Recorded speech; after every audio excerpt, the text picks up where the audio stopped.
I mean, people say this about their children, but she really was a really great kid.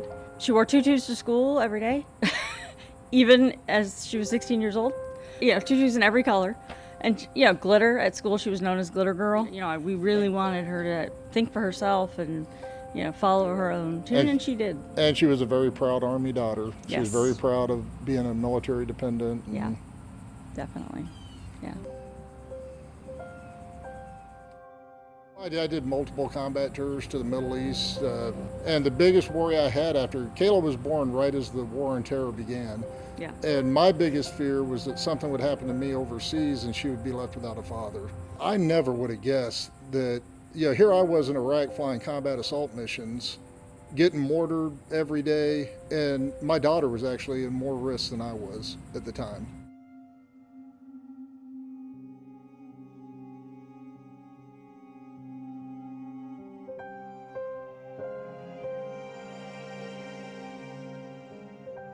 I noticed her words were slurring a little bit.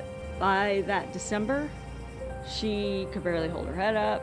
She was falling over. They told her she had an ear infection. I was taking her to school, and she couldn't hold her head up. And she was like drooling, and I called her doctor, and I said, either I'm taking her to the emergency room or your office.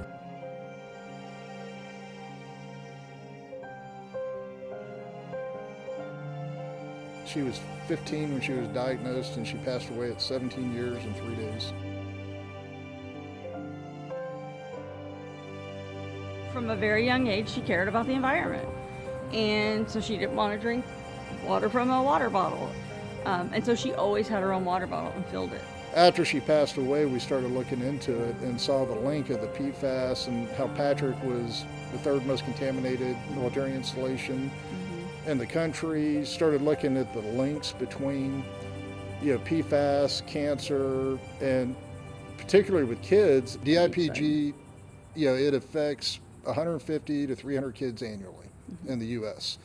We have 2% of last year's cases right here in Brevard County on the beach side. In the past year, there's been 19 people in Satellite Beach, a town of 12,000 people, that have come down with rare brain and breast cancers. It is a lot of people. That's just not normal. This is Sea Park Elementary School. It's where Kayla went to school for 1st through 5th grade. It's got a drainage ditch. It goes from the fire department at Patrick Air Force Base, which is where the fire department did all their training.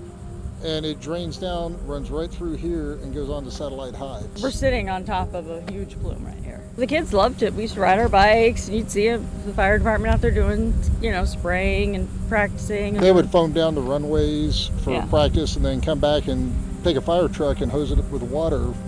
Yeah, I went to Congress and testified to Congress in March. We thought she just needed a new set of glasses. And the Undersecretary of Defense for Environmental, Maureen Sullivan, was very cold, rude, non-helpful. What ticked me off the most was to find out that this isn't something that they knew was cancerous last week. Right. They've known since 1973 that this is a problem. Yeah. The Air Force has known since 1973. They continued spraying that junk on the ground every day up until about a year ago. Even though they knew that it was a hazardous material, they knew that it was a danger to the public, and I felt betrayed. I mean, when I found out, I threw my wings away, I threw my medals away.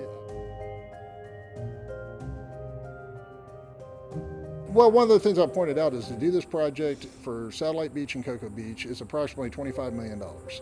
Last year, Congress spent $75 million buying books for Afghani children to go to school in Afghanistan. Which is a noble thing.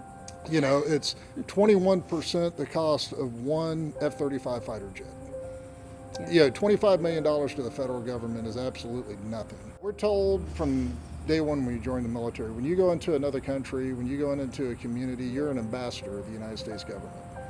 And they tell you to behave as such and to leave the community better than how you found it.